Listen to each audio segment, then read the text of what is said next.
সোনাম ওয়াংচুকের সঙ্গে ককরোচ নেতৃত্বের সংঘাত কি চার দেয়ালের বাইরে বেরিয়ে আসা শুরু হলো?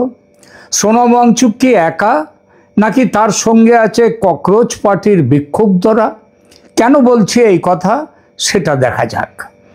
সোশ্যাল মিডিয়ায় ভাইরাল হয়েছে অভিজিৎ দীপকে, সৌরভ দাস ও অন্য ককরোচ নেতাদের বিজয় উদযাপনের নানান ছবি। সেসব ছবি হাসি, গান, হুল্লোড়। আর এটা দেখে ক্ষুব্ধ হয়েছেন সোনাম ওয়াংচুক। তিনি মনে করেন কোনো জয় বা সাফল্যের উদযাপন সম্মানের সঙ্গে হওয়া উচিত। সেখানে যেন সংযম, বিনয় এবং দায়িত্ববোধের প্রতিফলন থাকে। একটি ভিডিও বার্তায় এ কথা বলেছেন তিনি। নিট আন্দোলন যেটা হয়েছে সেটা জুড়ে দিয়েছিল সোনাম ওয়াংচুক এবং ককরোচ জনতা পার্টিকে। যন্তর মন্তরে ওয়াংচুকের অনশন আন্দোলনকে এক অন্য উচ্চতায় পৌঁছে দিয়েছিল। যদিও দাবি দাওয়া পূরণ হওয়ার আগেই অনশন ভাঙেন সোনাম ওয়াংচুক, তবে শেষ পর্যন্ত নিজেদের দাবিতে অনড় ছিল সিজেপি। কেন্দ্রের আশ্বাস পাওয়ার পরই অবস্থান প্রত্যাহার করে সিজেপি, ককরোচ পার্টি। তারপর থেকে কি ওয়াংচুকের সঙ্গে দূরত্ব বাড়ছে সিজেপির? পরপর কয়েকটি ঘটনাক্রম সেদিকেই কিন্তু ইঙ্গিত করছে। যদিও এ ব্যাপারে কোনো পক্ষই প্রকাশ্যে মুখ খোলেনি, বরং বুঝিয়েছে দূরত্বের কোনো প্রশ্নই ওঠে না। ককরোচ পার্টির মূলত তিনটি দাবি মেনে নেয়ার প্রতিশ্রুতি দিয়েছে কেন্দ্র। ধর্ণা প্রত্যাহারের পর সেই সিজেপি ককরোচ পার্টি জড়িয়ে পড়েছে উদযাপন বিতর্কের সূত্রপাত একটি ভিডিওকে কেন্দ্র করে। সেই ভিডিওয়ে সিজেপির প্রধান মুখপাত্র সৌরভ দাস সমেত বেশ কয়েকজনকে উদ্দাম নাচানাচি করতে দেখা গিয়েছে। স্পষ্টত বোঝা যাচ্ছে জয়ের আনন্দেই উদযাপনে মেতেছেন তারা। যদিও সেই উদযাপনকে অনেকেই ভালো চোখে দেখছেন না। সেই বিতর্ক কিছুটা উস্কে দিয়েছে ওয়াংচুকের এই বার্তা। শিক্ষাবিদ তথা সমাজসৈনিক ওয়াংচুক মনে করেন কোনো জয় বা সাফল্যের উদযাপন সম্মানের সঙ্গে হওয়া উচিত। সেখানে যেন সংযম, বিনয় এবং দায়িত্ববোধের প্রতিফলন থাকে। ওয়াংচুকের সংযোজন যে প্রকৃত সাফল্যের বীজ শুধুমাত্র লক্ষ্য অর্জনের মধ্যে নিহিত নয়, বরং তা কিভাবে স্বীকৃতি পায় সেটাও দেখা উচিত। ওয়াংচুক সরাসরি কারো নাম করেননি, এ কথাও বলেননি যে তার এই বার্তা সৌরভদের জন্য। তবে তাদের বিতর্কিত ভিডিও প্রকাশ পাওয়ার পরেই ওয়াংচুকের এই বার্তা দেয়াটা কখনোই কাকতালীয় মনে হতে পারে না। আন্দোলন সমর্থনকারীদের একটা বড় অংশের নিশানায় ছিলেন সৌরভরা। তাদের যুক্তি, উল্লাসের এই ছবি কখনোই কাম্য নয়, এটা অসংবেদনশীল। নিট কেলেঙ্কারির কারণে অনেক পড়ুয়া আত্মহত্যা করেছেন। ককরোচ পার্টির আন্দোলনের সঙ্গে সেই বিষয়টিও জুড়ে ছিল। সেখানে কেন্দ্রের ক্ষতিপূরণের আশ্বাসকে জয় হিসেবে দেখা হলেও বিষয়টি স্পর্শকাতর। তার পরপরই ওয়াংচুকের বার্তা যেন আরও প্রকট করল সমালোচকদের যুক্তিকে। সমাজের এক অংশের মধ্যে প্রশ্ন জাগছে, আন্দোলন পরবর্তী পরিস্থিতিতে ওয়াংচুক এবং ওই ককরোচ পার্টির নেতৃত্বের মধ্যে কি অদৃশ্য দেয়াল উঠতে শুরু করেছে, বিভাজনের দেয়াল? বিষয়টি নিয়ে দেখা যাক। আন্দোলনের পর উৎসব, আর সেই উৎসবেই বিতর্ক। সোনাম ওয়াংচুক ও ককরোচ পার্টির মধ্যে কি দূরত্ব বাড়ছে, নাকি এটা শুধুই রাজনৈতিক জল্পনা? বন্ধুরা, একটি আন্দোলন শেষ হয়েছে, দাবি দাওয়ার কিছু অংশ মেনে নেওয়ার আশ্বাস দিয়েছে সরকার, ধর্মেন্দ্র প্রধানকে প্রত্যাহার করে নেওয়া হয়েছে, আন্দোলনকারীরা ধর্ণা তুলে নিয়েছেন। স্বাভাবিকভাবেই অনেকের মনে স্বস্তি এসেছে। কিন্তু আন্দোলনের আসল বিতর্ক কি শেষ হলো? আসল বিতর্ক মানে সেটা হচ্ছে যে প্রশ্নপত্র ফাঁস হওয়া, পরীক্ষার ব্যাপারে যে দুর্নীতিগুলো চলে সেইগুলো, সেগুলো কি শেষ হয়েছে? বরং বলা ভালো, আন্দোলনের নতুন অধ্যায় শুরু হয়েছে আন্দোলন শেষ হওয়ার পরেই। একটি ভিডিও, কয়েক সেকেন্ডের দৃশ্য, সেখানে দেখা যাচ্ছে ককরোচদের শীর্ষ নেতারা, যাদের মধ্যে মুখপাত্র সৌরভ দাসও রয়েছেন, তারা হাসছেন, নাচছেন, উল্লাস করছেন। তারপরই সোনম ওয়াংচুকের এই বার্তা। তিনি কারো নাম নেননি, কাউকে আক্রমণও করেননি, কিন্তু তার কয়েকটি বাক্য নতুন করে প্রশ্ন তুলেছে। এই আন্দোলনের ভিতরে কি সত্যিই মতপার্থক্য তৈরি হয়েছে, নাকি সোশ্যাল মিডিয়া অতিরঞ্জিত ব্যাখ্যা করছে? এই আন্দোলনের শুরু থেকেই দুটি মুখ বিশেষভাবে সামনে। একদিকে হচ্ছেন সোনম ওয়াংচুক, আর একদিকে ককরোচ জনতা পার্টি বা সিজেপি।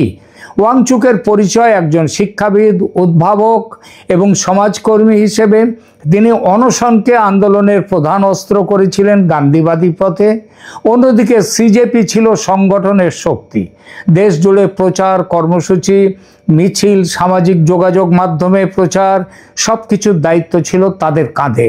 দুই পক্ষের ভূমিকা আলাদা হলেও লক্ষ্য ছিল একটাই। নিট আন্দোলন জুড়ে দিয়েছিল সোনম ওয়াংচুক এবং ককরোচ পার্টিকে। যন্তর মন্তরে ওয়াংচুকের অনশন আন্দোলনকে অনন্য উচ্চতায় পৌঁছে দিয়েছিল। দাবি দাওয়া পূরণ হওয়ার আগেই যদিও অনশন ভাঙেন তিনি, আর তার সেই অনশন ভাঙা সমালোচিত হয়েছে আন্দোলনকারীদের সব পক্ষে। কংগ্রেস সোনমকে বলেছে কংগ্রেস সমর্থনকারী দল, তারা বলেছে বিজেপির দালাল সোনমকে।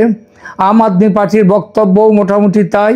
আর ককরোচ নেতৃত্ব, তারা মুখে কিছু বলেনি, নিশ্চুপ থেকেছে, তবে সোনমের থেকে দূরত্ব তৈরি করেছে। অনশন ভাঙা নিয়ে তারা কোনো প্রতিক্রিয়া দেয়নি, তারপর তার সঙ্গে কেউ দেখা করতেও যায়নি। এক কথায় টোটাল ইগনোর করেছে সোনমকে, যেন সোনমের অনশন প্রত্যাহারে তাদের কিছু যায় আসে না।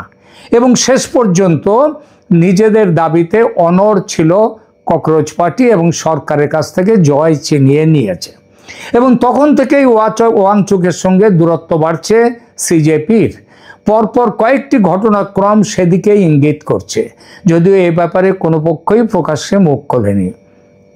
দীর্ঘ টানাপোড়েনের পরে কেন্দ্রীয় সরকারের সঙ্গে আলোচনা হয়। সরকার কয়েকটি গুরুত্বপূর্ণ দাবির বিষয়ে ইতিবাচক আশ্বাস দেয়। ধর্মেন্দ্র প্রধান পদত্যাগ করেন, ধর্ণা তুলে নেওয়া হয়। কেউ বললেন এটি আলোচনার মাধ্যমে সমাধান, আবার কেউ বললেন সব দাবি পূরণ হয়নি, তাই এটাকে পূর্ণ জয় বলা যায় না। অর্থাৎ আন্দোলন শেষ হওয়ার মুহূর্ত থেকেই সাফল্য নিয়ে ভিন্ন ভিন্ন ব্যাখ্যা সামনে আসতে শুরু করেছে। এরপরই ভাইরাল সেই ভিডিও, ধর্ণা প্রত্যাহারের কিছুক্ষণের মধ্যেই সামাজিক মাধ্যমে সেই নাচ, গান, উল্লাস, তার ভিডিওতে দেখা যাচ্ছে সিজেপির নেতারা আনন্দ করছেন। অনেকে এটাকে স্বাভাবিক মানবিক প্রতিক্রিয়া হিসেবে দেখতেই পারেন, অনেকে দেখছেনও, কারণ দীর্ঘ আন্দোলনের পরে কিছুটা স্বস্তি তো আসতেই পারে। আবার অন্য একটি অংশের বক্তব্য, এত বড় একটি আন্দোলন যেখানে বহু ছাত্রছাত্রীর ভবিষ্যৎ, উদ্বেগ ও মানসিক যন্ত্রণা জড়িয়েছিল, যেখানে বেশ কিছু মৃত্যুর ঘটনা, যেখানে আত্মহত্যার ঘটনা যেখানে রয়েছে, সেখানে প্রকাশ্য উল্লাস তাদেরকে অপমানিত করা, হয়তো অনেকের কাছে সেজন্যই এটা অস্বস্তিকর মনে হয়েছে। এখানেই শুরু হচ্ছে বিতর্ক। তারপরে সোনম ওয়াংচুকের বার্তা। ঠিক এই সময়ই সোনম ওয়াংচুকের এই বার্তায় তিনি বলেছেন, কোনো জয় বা সাফল্যের উদযাপন সম্মান, সংযম, বিনয় এবং দায়িত্ববোধের সঙ্গে হওয়া উচিত। অর্থাৎ এদের সম্মান করে এটা করেনি, এদের সংযম নেই, এদের মধ্যে বিনয় নেই এবং দায়িত্ববোধের অভাব আছে বলেই এইভাবে আন্দোলনটা করেছে। সোনম আরও বলেছেন, প্রকৃত সাফল্য শুধু লক্ষ্য অর্জনে হয় না, সেই সাফল্য কিভাবে সমাজের সামনে উপস্থাপিত হচ্ছে সেটাও গুরুত্বপূর্ণ। লক্ষ্য করুন, তিনি কারো নাম বলেননি। তিনি বলেননি যে এই মন্তব্য সিজেপির উদ্দেশ্যে, ককরোচদের উদ্দেশ্যে। কিন্তু সময়ের মিলের কারণে অনেকেই দুই ঘটনাকে একসঙ্গে মিলিয়ে দেখতে শুরু করেন। এখানেই শুরু জল্পনা। রাজনীতিতে যেমন অনেক সময় নীরবতাও বার্তা হয়ে ওঠে, তেমনি সামাজিক আন্দোলনেও প্রতিটি বক্তব্য বিশ্লেষণের বিষয় হয়ে দাঁড়ায়। অনেকেই বলতে শুরু করেন, ওয়াংচুক কি ইঙ্গিত দিলেন? তিনি কি এই উদযাপন পছন্দ করলেন না?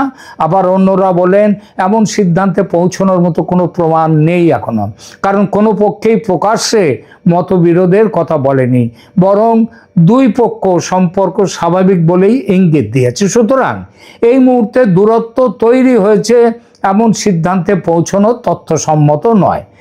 তবে প্রশ্ন ওঠা অস্বাভাবিক নয়। আবেগ বনাম রাজনৈতিক বার্তা। একটি আন্দোলনের শেষে আনন্দ করা কি ভুল? এর উত্তর সহজ নয়, কারণ মানুষের আবেগ স্বাভাবিক। জয়ের আনন্দে কেউ হাসতেই পারেন, আবার অন্য দৃষ্টিকোণও রয়েছে। যখন আন্দোলনের সঙ্গে বহু পরিবারের দুঃখ, কষ্ট, হতাশা, এমনকি কিছু আত্মহত্যার ঘটনাও জড়িয়ে থাকে, জনপরিসরে আলোচিত হয়, তখন উল্লাসের ছবি অনেকের কাছে বেদনাদায়ক মনে হওয়া স্বাভাবিক। অর্থাৎ একই ভিডিওকে দুভাবে দেখা সম্ভব, একটা আবেগের চোখে আর একটা সামাজিক সংবেদনশীলতার চোখে। ওয়াংচুকের রাজনৈতিক দর্শন কি বলছে? সোনাম ওয়াংচুক বরাবরই অহিংস, সংযত এবং নৈতিক রাজনীতির কথা বলেন। তার বক্তব্যে প্রায় একটি বিষয় ফিরে আসে, আন্দোলনের লক্ষ্য যতটা গুরুত্বপূর্ণ, আন্দোলনের চরিত্রও ততটাই গুরুত্বপূর্ণ।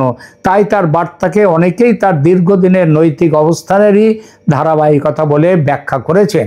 অর্থাৎ এটি কোনো ব্যক্তিকে উদ্দেশ্য নয়, বরং একটি সাধারণ রীতি, আর এই ব্যাখ্যাটিও উড়িয়ে দেওয়া যায় না। ককরোচ পার্টির অবস্থান, এখানে সিজেপির পক্ষ থেকে প্রকাশ্যে ওয়াংচুকের বিরুদ্ধে একটাও মন্তব্য করা হয়নি। তাদের তরফে এই বিতর্ককে বড় করে দেখানোরও চেষ্টা হয়নি। এটি গুরুত্বপূর্ণ তথ্য, কারণ সত্যিই যদি বড় ধরনের মতবিরোধ তৈরি হতো, তাহলে হয়তো তার কিছু প্রকাশ্য প্রতিফলন দেখা যেত। এখনো পর্যন্ত তেমন কিছু সামনে আসেনি। আন্দোলনের সবচেয়ে বড় শিক্ষাটা তাহলে কি? প্রত্যেক বড় আন্দোলনের শেষে একটি কঠিন পরীক্ষা আসে। সেটা হলো, সংগঠন কি ঐক্য ধরে রাখতে পারবে, নেতৃত্ব কি সংযম বজায় রাখতে পারবে, এবং সবচেয়ে গুরুত্বপূর্ণ, জনতার আস্থা কি অটুট থাকবে। ইতিহাস বলছে, বহু আন্দোলন দাবি দাওয়া পূরণের আগে ভেঙেছে, আবার বহু আন্দোলন দাবি সার্থকভাবে পূরণের পরেও অভ্যন্তরীণ মতপার্থক্যে দুর্বল হয়েছে।